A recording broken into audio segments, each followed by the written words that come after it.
नमस्कार, आप देख रहे हैं टीएनए और मैं हूं अंकित पचौरी। दुनिया भर में रूसी वैक्सीन स्पुतनिक वी पर सवाल उठ रहे हैं। 11 अगस्त को दुनिया को पहली कोरोना वैक्सीन के रजिस्ट्रेशन के दौरान पेश किए गए दस्तावेजों से कई खुलासे हुए हैं। दस्तावेजों के मुताबिक वैक्सीन कितनी सुरक्षित है, इसे जानने के लिए पूरी क्लिनिकल स्टडी हुई ही नहीं है।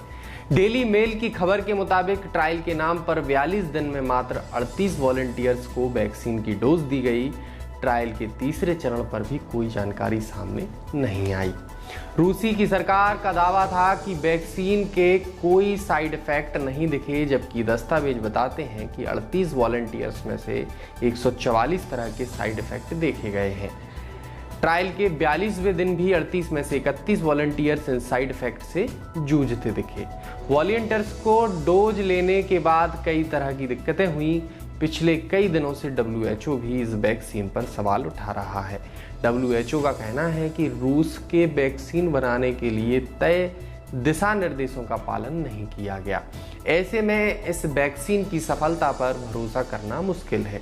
हम आपको बताते हैं रूसी सरकार के दावे और दस्तावेजों से निकली सच्चाई। दरअसल रसिया के रक्षा मंत्रालय के मुताबिक वैक्सीन ट्रायल के जो नतीजे सामने आए हैं, उनमें बेहतर इम्यूनिटी विकसित होने के प्रमाण मिले हैं। किसी वॉलंटियर में नेगेटिव साइड इफेक्ट नहीं देखने को मिले, यह पहला दावा किया गया। अब सच्चाई यह है कि दस्तावेजों के मुताबिक जिन वॉलंटियर को वैक्सीन दी गई, उनमें बुखार, शरीर में दर्द, शरीर का तापमान बढ़ना, जहां इंजेक्शन लगा वहां खुजली होना और सूजन जैसे साइड इफेक्ट दिखे हैं। इसके अलावा शरीर में ऊर्जा महसूस ना होना, भूख न लगना, सिर दर्द, डायरिया, गले में सूजन, नाक का बहना जैसे साइड इफेक्ट कॉमन थे। जब वैक्सीन की पहली डोज पुतिन की बेटी को दी गई तो शरीर का तापमान पहले 1 डिग्री बढ़ा, फिर कम हुआ, लेकिन राष्ट्रपति पुतिन ने दावा किया कि मेरी बेटी के शरीर में एंटीबॉडीज बढ़ी है। दूसरा दावा किया है कि रूस के रक्षा मंत्रालय ने कहा कि हम वैक्सीन तैयार करने में दूसरों से कई महीने आगे चल रहे हैं। इसी महीने में बड़े स्तर पर 3 और ट्रायल किए जाएंगे। फिर रजिस्ट्रेशन के बाद राष्ट्रपति पुतिन ने कहा कि वैक्सीन से जुड़े सभी जरूरी ट्रायल पूरे हो गए हैं। लेकिन सच्चाई यह है कि रूस ने अब तक वैक्सीन के जितने भी ट्रायल किए हैं, उससे जुड़ा साइंटिफिक डाटा पेश नहीं किया। तीसरे चरण का ट्रायल किया है या नहीं, इस पर भी संशय है। WHO ने रूस द्वारा बनाई गई कोरोना की वैक्सीन को लेकर कई तरह की शंकाएं जताई हैं।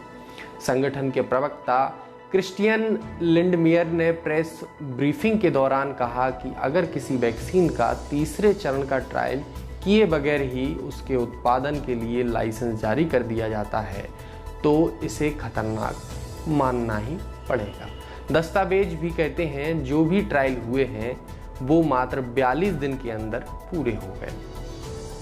तीसरा दावा भी किया गया है, जिसमें रक्षा मंत्रालय ने कई बार बयान दिया है कि वैक्सीन सुरक्षित है, मगर सच्चाई यह है कि दुनिया भर में जो भी वैक्सीन के ट्रायल चल रहे हैं, शोधकर्ता इससे जुड़ा डेटा और अहम जानकारियां साझा कर रहे हैं। WHO को भी हर जानकारी दी जा रही है, लेकिन रूसी वैक्सीन के मामले में ऐसा नहीं है। ट्रायल से जुड़ी जानकारी सिर्फ बयानों में ही सामने आई है। इसे साइंटिफिक जर्नल या WHO से साझा नहीं किया गया। इस पर WHO ने कहा है कि रूस ने वैक्सीन बनाने के लिए तय दिशा निर्देशों का पालन नहीं किया है। ऐसे में इस वैक्सीन की सफलता और सुरक्षा पर भरोसा करना मुश्किल है। वैक्सीन उत्पादन के लिए कई गाइडलाइंस बनाई गई हैं। जो टीमें भी ये काम कर रही हैं, उन्हें इसका पालन करना ही होगा। WHO ने अपनी वेबसाइट पर क्लिनिकल ट्रायल से गुजर रही 25 वैक्सीन की लिस्ट दी है, जबकि 139 वैक्सीन अभी प्री क्लिनिकल स्टेज में है। चौथा दावा किया है कि रूसी सरकार और वैक्सीन तैयार करने वाले अलग अलग बयान दे रहे हैं। सरकार कह रही है ट्रायल में अब तक कोई साइड इफेक्ट नहीं दिखा। वैक्सीन तैयार करने वाले गामालेया नेशनल रिसर्च सेंटर ने कहा कि बुखार आ सकता है, लेकिन इसे पैरासीटामोल की टैबलेट देकर ठीक किया जा सकता है। लेकिन सच्चाई कुछ अलग है। दरअसल दस्तावेज कहते हैं कि साइड इफेक्ट केवल बुखार तक ही सीमित नहीं है। रशियन न्यूज एजेंसी फोटांका का दावा है कि वॉलंटियर्स के शरीर में दिखने वाले साइड इफेक्ट की लिस्ट लंबी है। इस पर अब गामालेया रिसर्च सेंटर का कहना है कि इतने कम लोगों पर हुई रिसर्च के आधार पर यह पुख्ता तौर पर कहना मुश्किल है कि कौन सा साइड इफेक्ट स्पष्ट दिखाई देगा। दस्तावेजों के मुताबिक 38 वॉलंटियर्स में से 144 तरह के साइड इफेक्ट देखे गए। ट्रायल के 42वें दिन भी 38 में से 31 वॉलंटियर्स पर इन साइड इफेक्ट से जूझ रहे हैं। इसमें 27 तरह के साइड इफेक्ट ऐसे भी हैं जिनकी वजह वैक्सीन बनाने वाले इंस्टीट्यूट को भी समझ नहीं आ रही है। 5वां दावा सुनिए। पुतिन ने कहा कि वैक्सीन का डोज लेने के बाद बेटी में काफ़ी मात्रा में एंटीबॉडीज बनी हैं और सच्चाई यह है कि दस्तावेजों से यह जानकारी सामने आई है कि डोज देने के बाद वॉलंटियर्स में एंटीबॉडीज औसत स्तर से भी कम बनी। WHO ही दुनिया भर के विशेष रूस की वैक्सीन पर सवाल उठा रहे हैं।